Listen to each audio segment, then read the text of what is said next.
Alright, welcome back to the table, everyone. Well, today I am very excited because what we've got for you today is unboxing my lock and load World at War Kickstarter stuff, which finally came in. And yeah, this is a Kickstarter I pledged into because I was so excited with how much stuff they were going to send, and it is a lot. So what we'll do is actually make several unboxing videos for you today showing you all the different things. So this is not anything like pre-production. This is the actual stuff that came in the Kickstarter, and probably be the stuff that if you didn't get the Kickstarter, things that how they would look when you buy it individually from the from the lock and load. Okay, so first is the novel.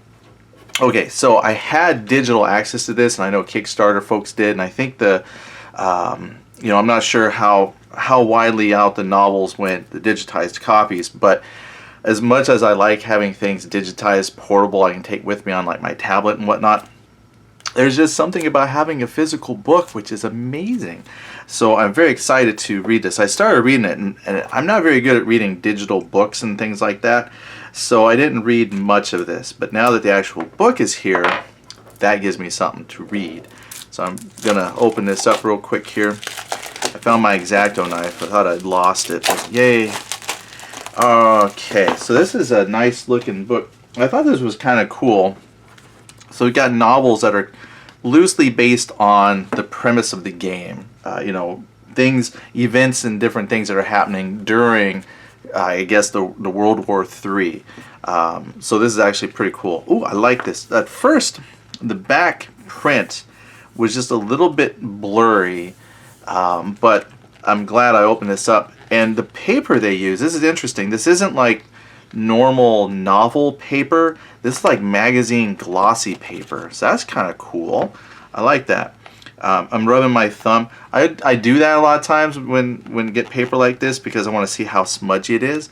And it's not smudgy, which is good. Maybe over the years if you continually rub a page. But I know I've had books before, trust me, where you're reading it and then your fingers are all ink coated by the time you're done. So that's great. I think this will be really good to read. Alright, so I'm looking forward to this. So that's the first thing. You get a novel. How many pages is this for those who are interested? Let's see.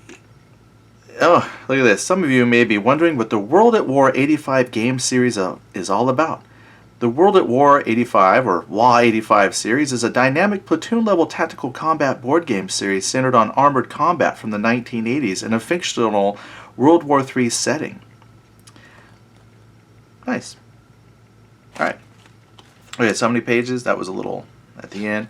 Editor, audiobook edition. Oh, man. Oh, Keith read that. There's David. I always wanted to be an audiobook reader. I think that would be a fun job. There's the author, Brad Smith. So you got 186 pages. So that's a good amount of reading.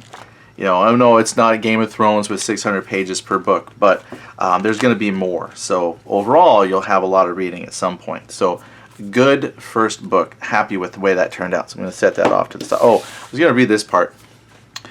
The M1's round carved into the whole deck of the rear tank. A bright emerald glow filled the thermal sight.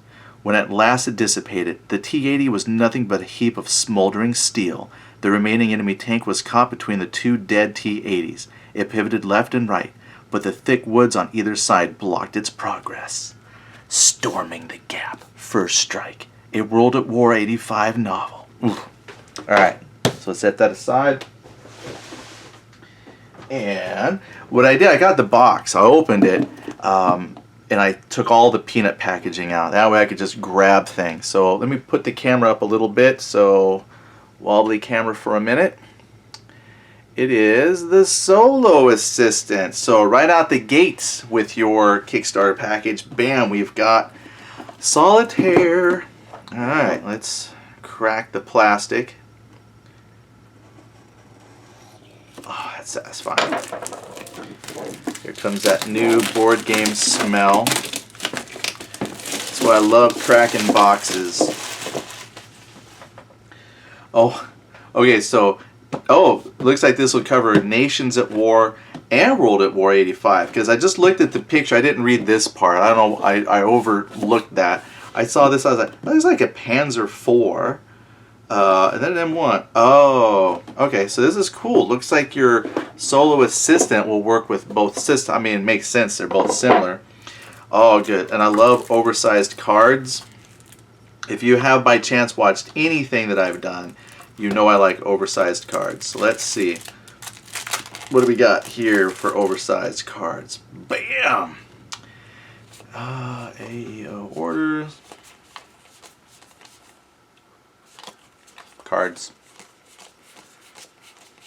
Alright, cool. I'm going to say functional. I've never used a solo assistant from them before. Like with the lock and load tactical, I usually just play both sides. I just haven't yet. Maybe I should change that. Maybe that might make game easier for me, because playing both sides is fine, but sometimes you don't want to have to think for both people, or you don't want to feel like you're... I have to admit, depending on what I'm playing, sometimes I might favor one side over the other. But with this, okay, so it looks like these two decks were the same, just too much, you know, you can only stack so many and wrap them so many together at a time. So it looks like it's just more. I didn't see anything. Well, actually, these all have a little explosive icon on the bottom.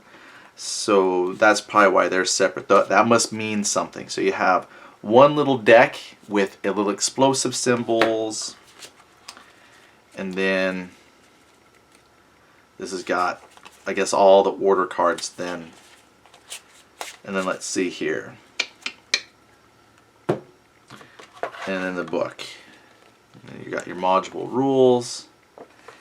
Yeah, I'm just flipping through. I'm gonna actually go more in depth unboxing the other boxes. I just wanted to open this up. Oh, defensive, offensive. So let's see. Those are offensive icons, but I don't really see defensive anywhere. Those are somewhere else. Oh, there's a defensive icon. So that's what those were. It looks like all the offensive icon marked cards were separate. Alright, well, it'll be interesting to see how this plays into the system. It is pretty lengthy set of rules for it. Examples. Matter of bridges, solo assistant walkthrough. Cool. This is showing it with the modern, but I'm sure this will work almost exactly the same as the World War II, except you don't have to worry about, you know, guided missiles and helicopters and stuff like that. Let's see, what does it say here? Lock and Load Publishing originally licensed the Conflict of Heroes solo system from Academy Games in order to develop further for use with Lock and Load. During the testing and development of World War 85, a few testers took the Lock and Load Tactical Solo and converted it to work with that. Since the formations in WaW85 are card activated, it made the Solo Assistant easy to use. The World at War 85 system is already solitaire friendly out of the box, and the Solo Assistant was designed for the players who wanted something more. Along the way, we found that World at War 85's parallel game series of platoon-level World War II combat, Nations at War, adapted to this system as well, since it uses the same formation activation mechanic and similar unit actions. Sweet. We pretty much wanted to achieve the same goals we had for Lock and Load Tactical Solo for the SA system. Alright, and I won't read more, but that's very cool. Yeah, so they took the Lock and Load Tactical, because I was going to say these kind of look like the cards for the Lock and Load Tactical, just adapted it for this, and then the two game engines play similar enough that you got it. Awesome. And then here is, now I thought that the Lock and Load Tactical had more charts, so what do I got here? Execute counter actions, defensive posture, execute counter actions, offensive posture, execute victory conditions, and two sides, sequence of play. Well, there's not much to that at all. Again, looks like a lot of rules, but I'm sure once you get through, it's not that bad. I'm actually pretty excited for that. I'm actually pretty excited to give that a shot. So there's the Solo Assistant. Now the other games, because those are full of like lots and lots of stuff, I'll unbox those in separate videos, but let's just see what else we got. So far you got your novel, the Solo Assistant. Here is, oh my gosh, this is heavy. But here is Storming the Gap, World at War 85. Oh, and it's a thick box, and it is heavy. Holy cow. But there it is.